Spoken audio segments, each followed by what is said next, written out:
Le service lévitique composé des Lévites n'est pas une communauté religieuse particulière ou une classe ou une dénomination de personnes, ce que l'Église dans son ensemble est appelée à être. Et quand l'Église dans sa globalité déçoit le Seigneur, il regarde au sein de cette dernière afin de trouver ceux qui ne lui feront pas défaut sur ce point. Et il le fait. Il le fait encore et encore. Et c'est l'histoire des Lévites. Que s'est-il passé avec les Lévites? Eh bien, tout d'abord, vous savez ce que nous lisons dans les Écritures?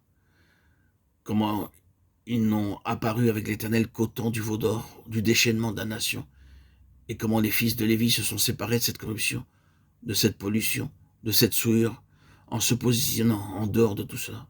Et alors, à un grand prix à l'encontre de leur propre âme, de leur propre famille et amis, ils ont pris l'épée contre cette intrusion des puissances du mal. Voilà, c'est de cette manière que les Lévites apparurent la toute première fois. Et vous savez que plus tard l'Éternel prit la tribu de Lévi à la place des fils premiers-nés en Israël. Dans chaque famille, le fils premier-né était le sacrificateur attitré de la maison. Il officiait en tant que sacrificateur de la famille. Quand Israël échoua en tant que nation et que dans l'ensemble de la nation, il n'y avait pas ce que l'Éternel exigeait dans le sacerdoce, il sépara la tribu de Lévi sur la base d'un demi-cycle d'argent. Et il en fit la tribu représentative de toute la nation en tant que l'église des premiers-nés. Représentative, c'est-à-dire que dorénavant toutes les familles d'Israël étaient représentées dans les Lévites, mais représentées en sainteté, en satisfaction pour le Seigneur. Un peuple au milieu du peuple, donnant à Dieu sa satisfaction, car il doit l'avoir. Vous êtes familier avec ce principe? Je ne vais pas poursuivre avec l'histoire des Lévites. Vous pouvez le faire, il y a beaucoup plus encore. Cela nous suffit pour bien en saisir le sens. Cette loi du Lévite est la loi de la plus intime collaboration avec Dieu pour son œuvre, d'une manière sacerdotale.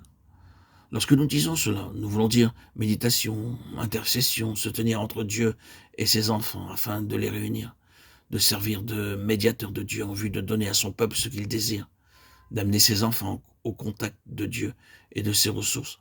C'est une chose spirituelle et en ce sens, nous sommes tous appelés à être des sacrificateurs et des Lévites. Vous posez la question, vous dites, ceci est très technique, très ecclésiastique, mais non, c'est très simple.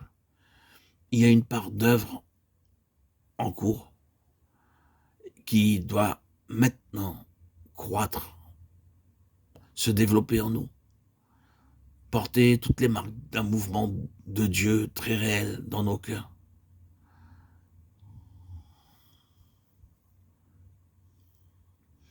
Il y a des choses qui se révèlent, qui mettent énormément de temps, il nous faut alors de la patience. Et lorsque cela se révèle, on peut appeler cela le ministère lévitique.